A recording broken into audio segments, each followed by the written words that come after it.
اللہ نے اپنی پیارے محبوب علیہ السلام کو ملاحت عطا کی ہوئی تھی۔ محترم احبہ، حسن دو طرح کا ہوتا ہے، ایک ہوتا ہے حسن سبیح، ایک ہوتا ہے حسن ملح۔ حسن سبیح اسے کہتے ہیں کہ جب بندہ حسن سبیح رکھنے والے کو دیکھتا ہے، جب اس کے حسن سبیح کی چمک جب دیکھنے والے پر پڑتی ہے تو دیکھنے والا سب کچھ ہار بیٹھتا ہے، دیکھنے والا اپنا دل ہار بیٹھتا ہے، دیکھنے والا پھر سب کچھ گنوا بیٹھتا ہے۔ اسے کہتے ہیں حسن سبیح۔ اور ایک ہے حسن ملح۔ حسن ملح اسے کہتے ہیں کہ جب بندہ حسن ملح رکھنے والے کو دیکھتا ہے اور اس کے حسن ملح کی چمک جب دیکھنے والے پر پڑتی ہے، دیکھنے والا پھر دیکھتا ہی رہ جاتا ہے، دیکھنے والا پھر اپنے دانتوں میں انگلیاں دبا کر دیکھتا ہی رہ جاتا ہے۔ ہزار بار دیکھا لیکن پھر بھی حسرت دیدار رہ گئی۔ حسن ملح، اللہ نے اپنے پیارے محبوب علیہ السلام کو حسن ملح عطا کیا ہوا تھا۔ حسن ملح کو جب بندہ دیکھتا ہے پھر وہ دیکھتا ہی رہ جاتا ہے۔ جب کوئی حضور علیہ السلام کی پیچ و خم کھاتی ہوئی زلفوں کی طرف دیکھتا پھر وہ حضور کی زلفوں کا عاشق ہو جاتا۔ جب آقا کریم علیہ السلام کے چمکتے چہرے کی طرف کوئی نظر کرتا پھر وہ حضور کے چمکتے چہرے میں ہی ڈوب جایا کرتا تھا۔ جب کوئی میرے آقا کریم علیہ السلام کی چشمان نور کو دیکھتا تو حضور کی نورانی آنکھوں میں ہی ڈوب جاتا۔ حسن یوسف پہ کٹی مصر میں انگشت زنا، سر کٹاتے ہیں تیرے نام پر مردان عرب۔ وہاں حسن یوسف پر عورتیں انگلیاں کاٹ دیتی ہیں اور یہاں عرب میں نام محمد پر عرب کے لوگ سر کٹا دیتے ہیں۔ آئیے حسن کی تعریف اور حسن کی حقیقت ایک ایسے شخص کے منہ سے سنتے ہیں جنہوں نے اس حسن کا ذوق پایا ہے۔ حضرت جنید بغدادی علیہ رحمہ فرماتے ہیں کہ ان کے دور میں ایک آرٹسٹ تھا، ایک مصور تھا جو لوگوں کی تصویروں کو سکیچ کیا کرتے تھے، جو لوگوں کی تصویریں بنایا کرتے تھے۔ جو بھی شخص اس آرٹسٹ کے پاس، اس مصور کے پاس آتا وہ اپنے محبوب کا خد و خال بتاتا، وہ اپنے محبوب کے چہرے کی بناوٹ بتاتا، وہ اپنے محبوب کے قد و قامت میں بارے میں بتاتا، تو وہ آرٹسٹ اسی طرح اس کے محبوب کی تصویر کو سکیچ کیا کرتا تھا، اس کے محبوب کی تصویر کو بنایا کرتا تھا۔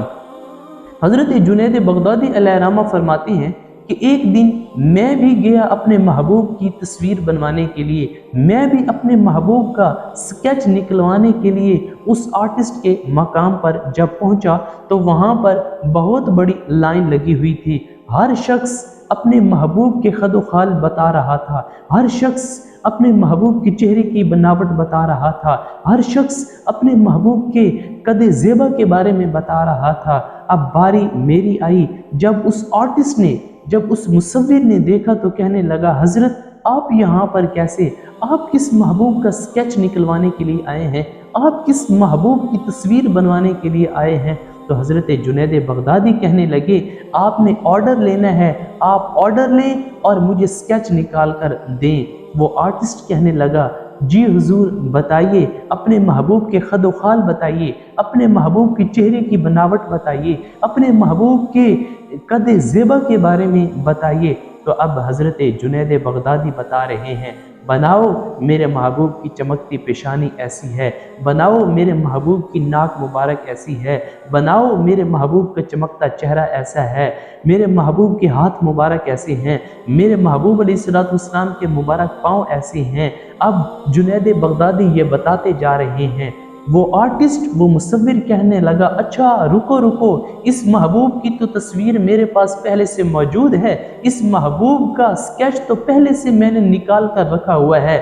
جنید بغدادی کہنے لگے اچھا ذرا لاؤ تو صحیح نا اس محبوب کی تصویر، ذرا لاؤ تو صحیح نا اس محبوب کا سکیچ، میں بھی تو دیکھوں وہ کس محبوب کی تصویر آپ نے بنا کر رکھی ہوئی ہے۔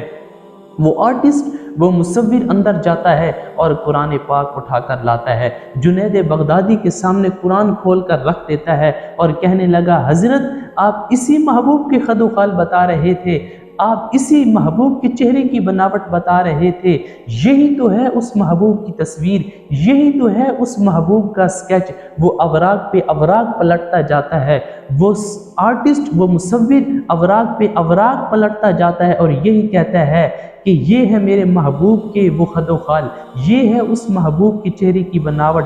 وہ آرٹسٹ کہنے لگا کہ میں نے اس محبوب کے خد و خال کیا بیان کرنے ہیں، جس کے خد و خال، جس کے چہرے کی بناوٹ، جس کے چمکتے چہرے کا رنگ اور حسن، اور جس کے ہاتھوں کے بارے میں اور جس کے مبارک پاؤں کے بارے میں اللہ نے خود قرآن مجید میں ارشاد فرمایا ہے، جس کے چہرے کے بارے میں اللہ نے فرمایا ہے والضحیٰ، جس کی پیچ و خم کھاتی ہوئی زلفوں کے بارے میں اللہ نے قرآن میں ارشاد فرمایا ہے واللیل اذا سجا، جس کی چشمان نور کے بارے میں فرمایا ہے ما زاغ البصر وما طغى، جس کے ہاتھوں کے بارے میں اللہ نے فرمایا ہے وما رمیت اذ رمیت ولکن اللہ رمی، جس کے مبارک پاؤں کے بارے میں اللہ نے فرمایا ہے لا اقسم بهذا البلد وانت حل بهذا البلد، مجھے یوں کہنے دیجئے کہ سر سے لے کر پاؤں تک تنویر ہی تنویر ہے، گفتگو میرے سرکار کی قرآن کی تفسیر ہے۔ ارے سوچتی تو ہوگی دنیا میرے مصطفیٰ کو دیکھ کر